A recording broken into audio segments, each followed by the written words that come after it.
Facebook and YouTube, so you can jump on there if you want to get a different experience for the live chat. And I hope you enjoy this week. This week, I have, as always, a very special guest. My guest this week is none other than a great DJ, a great curator and creative person, a person who has created such a amazing event here in our city of Atlanta. And none other than the man himself, Scott Houston. How you doing, Scott? Did you drop, Scott? What's going on, brother? I'm great, man. It's good to see you. I think I might have lost you on. I dropped out of. Are you in now, Scott? Yes. Awesome. He's here. So none other than the man, Scott Houston. How you doing, Scott? I'm good, man. It's good to see you. And again. you. It's been a long time. Yes. Too long. Too long. But I'm here. Too long, but right. I'm here. Now. Right, exactly. I don't know if you missed that introduction as the creator of Soul Dance and great DJ, and I'm very pleased and honored to say that you're one of Tambor's favorite DJs. So it's just great to have you here finally as we approach the next Tambor party. Yes, sir. So it's great to have you here, and for the next 40 minutes or so, we're just going to chat it up. And as I always say, nothing's scripted, nothing's pre-arranged. We're just going to let the conversation flow, as if we're just sitting down having lunch or just chatting up on the phone or whatever. Yeah? I'm about it, man. Let's do it. Cool. How did we meet, Scott? Oh, man. I think it was 2020? 2020.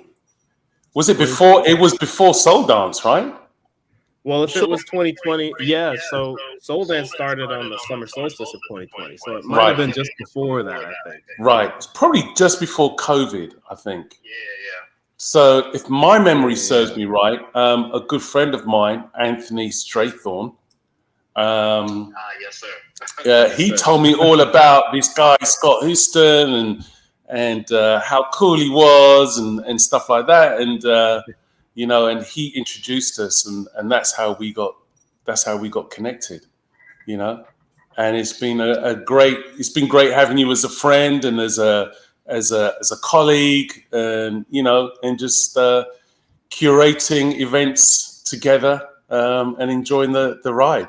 Absolutely, brother. Yeah. Shout out to Anthony Strayhorn on that. Yes, definitely. I don't know if he's in here or not, but he's also a good friend of ours and of Soul Dance, and he's been in my dance community for years before COVID even. So yes.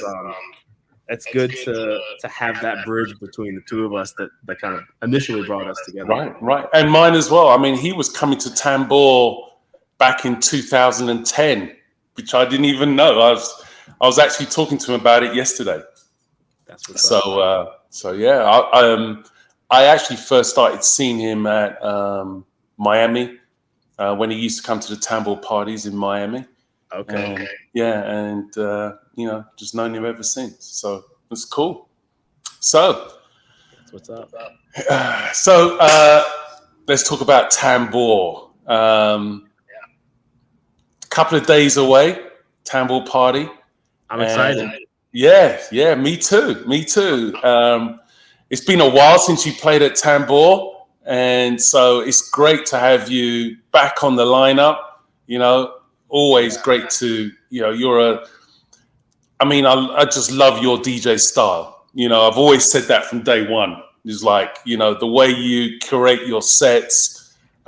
Is really cool. I really like that, and it just when I jump on, it's just like you set up the room. the room set up. It's ready. You know. Oh man, It's like you don't leave any corner unturned. You know, and everyone's in the groove. So I just love the way you set the room up. It's great. I receive that, man. Yeah. It really is it's a gift to be able to I receive that, man. It really is I consider it a sacred duty, Right. you know, to be able to set the space sonically Yes. for an experience for people that are coming together intentionally, whether it be just for the music, whether it be for you know, just to gather in and of itself, but it's really just a very special position to be in charge of. Yeah. You know, Oh the yes, vibe. definitely. and you know, I feel as if I put that position in trusted hands because you approach music with such a you know, what's the word? When a mature way, you approach the music in a mature way, you know. So I really do appreciate that. What do you feel about tambour? I mean, how do you, when you walk into the space and you see people dancing and you're making people dance, what's going through your head about the whole tambour experience? It feels like it's connected to something very. It feels like it's connected to something very ancient. Yeah. For me personally, it feels ancestral, and it feels there's a calling there for me. You know, from the very first event that I got to play with you, like I knew within myself, I was like, man, I'm supposed to be here. Right, you know? right. This fits for me. Right. In the way that music can fit in a lot of different configurations for a lot of different people, but you know, tambour has a very special place in my heart, and right. Yeah, it's a very ancient feeling that I embody. I get to embody when I walk into a tambour space. Wow. Okay. And what do you experience with the crowd when you're playing? Is there anything particular you experience with the crowd? We're already going deep. I know. Well, you know, connection. Connection. That's a very sort of straightforward, easy answer to that question. But you know, there's a connection there, and the connection has to do with you know, we all bring different things into a space whenever we come to these kinds of events. Right. We have our lives that we're dealing with. Right. You know, grief, frustrations, joys, elation, like all of the whole gamut of emotions we bring to an experience, and then all of these people are bringing all their stuff, and it kind of swirls together. So I think as the curator, as the person that's channeling musically, we get to tap into that and create an alchemical experience for people to transmute. Right. Cool. Yeah. So, what do you have lined up for Saturday? I mean, Saturday is you've played in this venue before, but this is the first tambour in this venue, which is Future Atlanta. Correct. At the Underground. What do you have? Anything special, or you're just leaving it up to spirit to?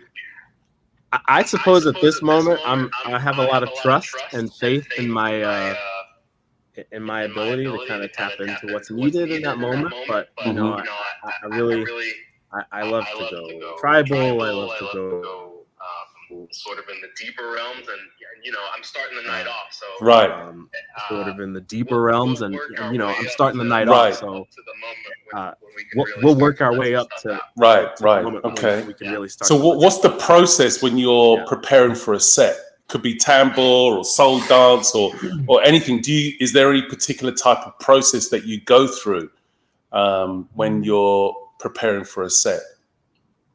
Yeah, I think it depends on the kind of event that I'm playing for.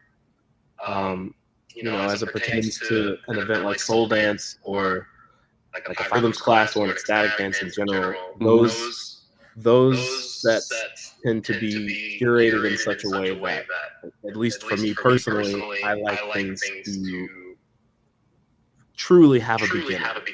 And by that I mean, starting from nothing. Right. And very slowly bringing sounds in and pads and gentle ambiance that builds into a beat and that truly takes you on a journey. It takes you on a ride through energy and like peak, and then it'll come back down. Right. For tambour, I would feel a little bit differently because there's also, from my perspective, there's a bit more energy in the room, like just from the get go, and so I'll play to that, and right. It'll be moving from the first note. Right, for sure. Yeah.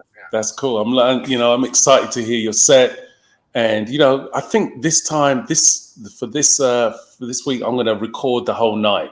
So man, that would be a dream, man. Yeah. I'm going to record the whole night and then post it up on YouTube or something like that. I can't wait to hear that. So yeah, that'd be great. So we give people the experience if they're not in Atlanta City. They might be in New York, Miami, Toronto, wherever. People, we have tambour fans. They can experience the night as well. So I think Toronto definitely great house scene up there. Who is Scott Houston? Let's introduce Scott Houston really to the tambour family. Who is Scott Houston? Where are you from? How long have you been in Atlanta? How did you get into music? Who's Scott? Okay, so from the very beginning. In the beginning, there was. Right. Yeah, I was born in Vicksburg, Mississippi, in 1981, and raised all the way through high school, and I went to university in Southern Mississippi. Graduated from university in 2005. I took a year, and then I eventually moved to LA, where I spent some time working out there. Almost 3.5 years I worked in LA in the video game industry, believe it or not. Okay. Completely different world. What was that, programming? Were you programming? Or? It was art production. Okay. Oh. Yeah. So I guess kind of related. It was in the arts, but just a vastly different feel altogether. Right. But during my time in LA, I was really beginning to undergo a bit of a spiritual awakening. I started to really get into synchronicity and the whole thing around seeing repeating numbers and just a lot of information regarding spiritual growth was just flooding me constantly from all different sources. Right. And I pursued that. So on my 28th birthday in 2009, the company that I was working for at the time, they let my entire team go on my birthday, and it was literally a gift from the universe to hey, go and be free, go and follow the path that you need to follow. And so I gave myself a birthday gift, and I bought a ticket to Peru. Okay. To Iquitos, Peru, and I basically went to live in the jungle for the next half a year. And that was my initial foray into jungle plant medicine, specifically ayahuasca. Right. And from there, a whole world opened up for you. Everything changed from that moment on. And, I would say from that point on, my life was really about the pursuit of truth and heart. Wow, amazing. And everything since then has been really about deepening my connection to myself, what lies outside of myself, the source, and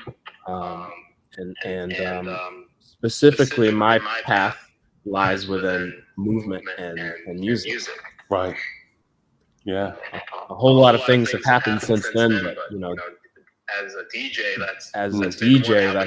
that's been one avenue for me to express. And what got you into music? And I'm really or has music always been there, a part of your life? Music has always been a part of my Right. life, man. I on both sides of my family. I come from a vast, I'll say vast family of musicians. Right. Grandmother played the organ in church. Grandfather he played the viola. I've got pianists all over the place. Right. Just different instrumental, different musicians, different kinds of musicians all over the family, and dancers. Right. So I know that you're a dancer. Do you play any instruments? I play trumpet. Okay, I think yes, that's right. Yeah. Yeah. Okay. Do you still play? I can play a little bit. I admittedly, my chops are not what they used to be, but I played, I'd say semi-professionally for the better part of 20 years. Okay. I can read music and right. And, Oh, cool. It's interesting how you talk about leaving corporate America, because that was pretty much my path as well. Because I worked for Earthlink. I was in senior management, and prior to that, I was at AT&T, and I absolutely hated it.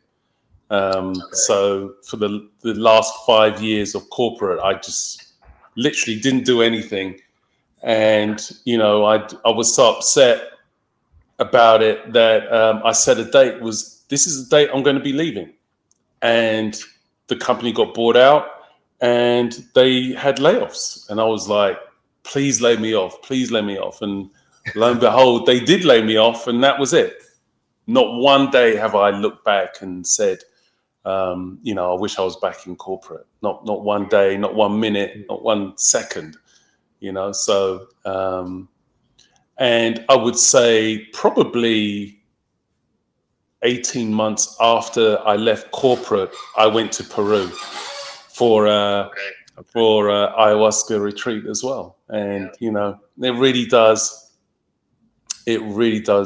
change your life. Just opening up to the plants and nature itself. So there's some, and we're both DJs, right? It's a similar path that we follow. Right, exactly. I didn't know the whole stretch about Earthlink. That's very cool, man. Yeah. I just gave up the money, man. I just, I didn't bother to look for another job or anything like that. I just gave it up. That's a chapter in my life that's turned, that's been closed, and it was time. It was time, definitely time. So when did you start DJing? I began to teach myself around 2013, and it was largely because of my dance practice, the 5 rhythms.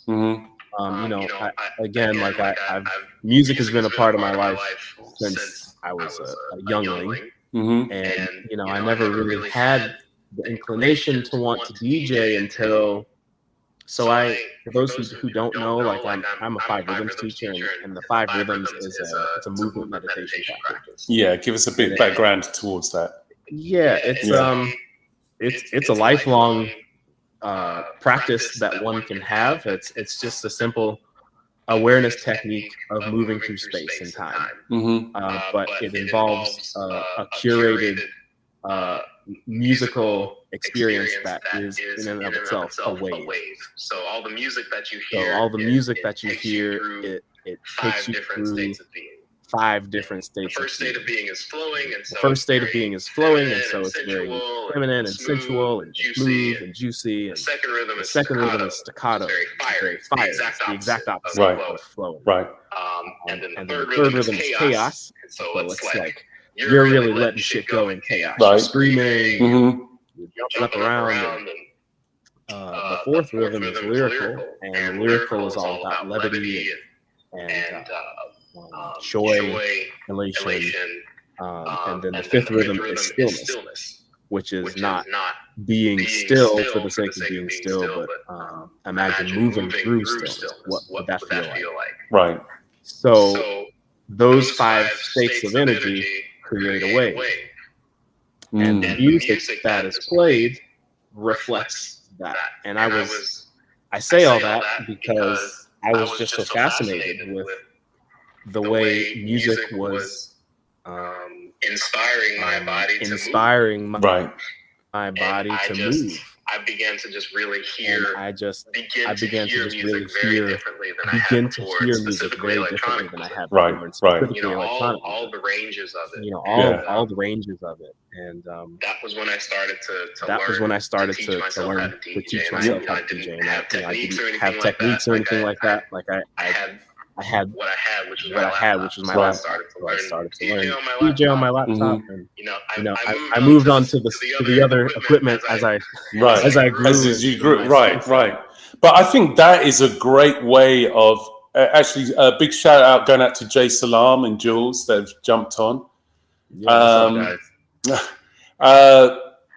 That's a great way for DJs, for people to start to learn how to DJ.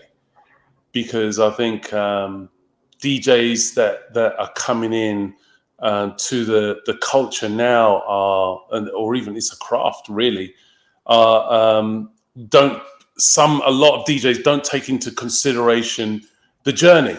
They've just got an hour set or a 90-minute set, and they start banging from 0 to 90. Do you know what I'm saying? And there's no build up and there's no bring down. It's just one BPM and just going for it, and that isn't really DJing. DJing, as you said, it's a journey. It's a wave, and you're bringing in people who are there who want to move, who want to dance. You're bringing them in, and you're taking them on a ride with you, So that's great. I think that is great teaching for new DJs to learn how to do that sort of thing. I couldn't agree more, man. Yeah. It's and we're in a digital age too, right? Right. It's just everything is at our fingertips, right? Literally. Yeah. And I've put time in to the craft, and I still do time in to the craft, and I still do to this day. Like I strive to learn and take in as much information as possible. When it comes to music, obviously. Not just electronic music, obviously. I just love all music. So we've got a couple of comments here. Kathy Explorer, it's a frequency, definitely. Yes, ma'am. And Jay Salam says, what do you feel is a DJ's greatest responsibility besides playing good music? I'll let you answer that. So, in addition to playing music, as curators, we're also space holders, right? We're holding the space energetically for people. Yeah, right. And I believe any responsible DJ, any responsible curator of the space is going to be right within themselves before they go up and do what they need to do. There's a whole gamut of events and different, and obviously the whole spectrum of people that play music. But for me personally, like I said at the beginning of the conversation, I believe that this is a divine, this is a sacred charge, and I respect it. And I respect it. So it's just as a space holder, I need to ensure that I am grounded. So that the room can feel in the music. Excellent answer. Thanks for the question, Jay Salam. So let's move on then. I mean, because you're obviously a very spiritual person that's tapped into nature. You're tapped into the feelings of people around you. It's not just about DJing. It's about connection with your community. So let's talk about soul dance, because it's something that you've co-created with your wife, and It's been going since COVID, since 2020, and That's right. It's become so successful. Tell us some background to soul dance. How did it start, and where's it going now, and what was your inspiration? So soul dance started on the summer solstice of 2020, and it arose out of the need for the community that I came from, which is the sort of conscious dance, ecstatic dance, the five rhythms world. It arose out of the need for that community to continue practicing. Right. And by practicing, I mean practicing in communal space and movement. Everything shut down. There was nowhere to go. Right. So on the summer solstice, I've kind of been fed up with it at that point. I was like, you know what? I'm just going to take my two little Mackie speakers out to Candler Park, set up, and play some music, and I'm going to invite people. And, so you didn't have a permit or anything? You just went there and set up? Oh, we just went and set up. Right. Oh, we just went and set up, man. Right. Style it. And it was incredible. So at that point in time, 80 people showed up, and that was, in my perspective, one of the largest dances in the community that had happened at that point, in our community. And it was just so cool, everybody nobody had been really doing anything, so everyone was just ecstatic, literally, to be outside and with their friends and people. So that's how soul dance started. And, I guess a little bit about my background. So I'm a five rhythms teacher, and I have regularly held these kinds of spaces long before COVID. Since around 2015, I've been kind of in that role. And in the world of ecstatic dance, which you have also dabbled in with Ecstatic Dance Atlanta. Prior with Ecstatic Dance Atlanta, I was one of the residents there as well. So everything stopped at COVID. So everything stopped at Soul COVID. dance kind of arose out of that. And we have grown into what I feel is one of Atlanta's best kept secrets. Yeah. And not so much a secret, I guess, but we're just we have 400 or 500 people that'll come out to Brooklyn Park. Our next dance is it's the day after our timbre event on Saturday. Yes. So soul dance is usually outside, right? Or is a mixture of inside and outside? It's a mixture, our bread and butter is outdoor events because we started as an outdoor event. But in the winter, cooler months, we tend to go inside and we have special events indoors at a really beautiful location in Decatur called Chapel and Sycamore. So if you was to sum up soul dance, if someone was to ask you what is soul dance, how would you respond to that? I would say that it is a place where community is cultivated through dance, music, ritual, and sound. Right. Great. And all people are welcome. Right. Yeah. And that's been a thing that's very important. Right. For us to sort of herald in this era and this time, for the need for people to feel safe. Right. Yeah. All people. Right. Exactly. Race, creed, colors, everything, Absolutely. and there are big shout out going out to Miami 305 Records. Thanks for jumping on. Love your music, love the label. There are similarities between soul dance and tambour. Although that's never been lost on me too. Right, exactly. I mean, there's similarities. Tambour is pretty much a nightclub night event. I mean, although we've done daytime events, it's pretty much a nighttime event. That's usually in clubs and stuff. Soul dance is more of a daytime for the family type event, but at the same time, what we both look at is the inclusion of people. You know, we want to include people. We want people to feel safe. We want people to move however they want to move, and you know, be part of a community, be part of a movement where, you know, people can grow and meet each other and heal through the music. So that's how I feel similarities are. Would you agree with that? 100%, man. Yeah. It's 100%. we're in it for the healing. Right. We're in it for Right. the healing Community and cultivation. the community cultivation, And not only that, but the and music. not only that, Right. but the music. Exactly. You know, that's And, you know, another that's another area where I feel like we align, align is that you know, the music that's played at both of our events. Right. I'm just gonna go ahead and say it's way up here. Right. Right. Exactly. Exactly. We go there, and we, you know, we take, as the person said earlier, we take the frequency up, you know, and it's important when I'm DJing to take the frequency up, and it's not necessarily play really fast music.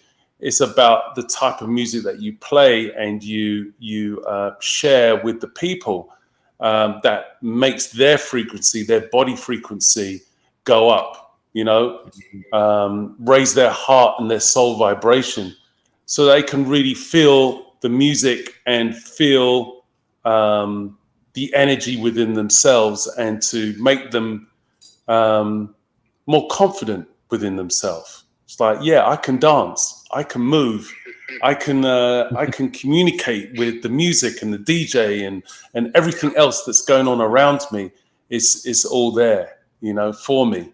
And you know, that is something that I try and portray within my DJ sets as well. You know, just reaching the people and seeing them grow. You know, I would argue there's no try in there, brother. You're doing right, right, and then yeah, man, like that from that point, like literally anything is possible. yeah, like when everything is aligned, when everything is open, when the frequency is in that right place, like right, people can really change their lives. right, yeah, and we've seen it. Yes, At this point, thousands of times over, specifically at Soul Dance, like people's lives are changing when they come to our events, and right. you know, we're holding space. Right. We're holding Yes, space. yeah. That's what we're doing. We've been fortunate enough to have a team grow around us to Right. sort of help That's so propel, important. The right team movement. is important. Yeah. Yeah. So we're looking forward to Tambor Party on Saturday. It's going to be at Future Atlanta, kicking off at 10 p.m. till 3 a.m. It's going to be, we're going to have musicians. That's the other thing that we've got in common as well. We've got percussionists, musicians, AJ, Frank. We've also got Laurie Speaks on the African Shekere, and Stagger Lee. He's on saxophone. So with the music and that live instrumentation and performance, it just, you know, everything it comes to a point in the night where it just blows up, you know, and it just like the energy from everyone just exudes out, and it becomes incredible. I'm shaking the table everywhere now, and that's the moment everybody shows up. Right, for, exactly. Man. Exactly. When it all blows up. Big shout going out to Kareem, who was our guest last week. What's up, my brother? From We Society. So how do people get in touch with you? My man Jake is in there. I see him in there. Who's that? Always chasing. Oh, right. Okay. Big shout. How do people get in touch with you? You can follow me at the Scott Houston on Instagram, and also on Facebook. It's the same tag, and then please follow Soul Dance. It's going to be at Soul Dance Movement. Right. On all platforms. Okay, great. And also, you're welcome to sign up for our newsletter, which is on souldancemovement.com. Excellent. So, when's the music coming out?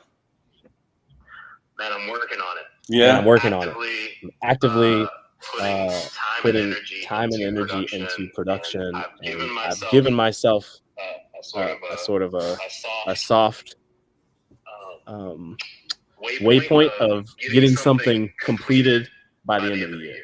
Oh wow. Okay, great. I'd love to hear it. But yeah, man, it would Yeah. be an honor. Well, when you're ready, just if you need anything, just give me a shout. I'm here. I know we're always busy, and now we got to get our schedules to sync up. But seriously, man, when you're ready, just let me know, and we'll get it on. Appreciate that. Yeah, that'd be great. Soul dance, tambour, music collaboration, production.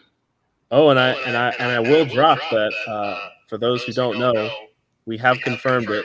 Stan is going to be playing at the next Soul Dance on June 23rd, which is also going to be our 4-year anniversary. Oh wow! Okay, your 4 year. Yeah, I'm looking forward to that. That's going to be great. It's a special one, man. That's right. Why we're playing. Right. 4 years. Okay, congratulations on that. I'm so excited about that. Between you and me, I'm already working on my set for that. So that's what I'm talking about. Right. Yeah, I'm like, let me put that in the soul dance bucket. There's a special soul dance folder. Right, exactly. Yes, there is. Yes, there sure is. So it's about that time. Thank you so much, Scott, for having this chat, for being part of the Sunset Sessions with Tambour. It's a pleasure. Is there anyone you want to say shout out, or any people you want to say shout out to? Yeah, all the people that have supported me over the years, I'm really grateful. It means the world. I know that this is what I'm supposed to be doing, so all the boosts and this support really help the heart. Right. And I feel like for us as artists, that's very important. Oh yes, yeah, definitely. Yeah. So shout out to all my supporters. I love each and every one. Right, and a shout out to you as well. Thank you so much for this time. Thank you so much for this Sunset Session, and I will so look forward to seeing you on Saturday for Tambour. See you Saturday. Okay, take care, my brother. Peace and love. Likewise. Peace.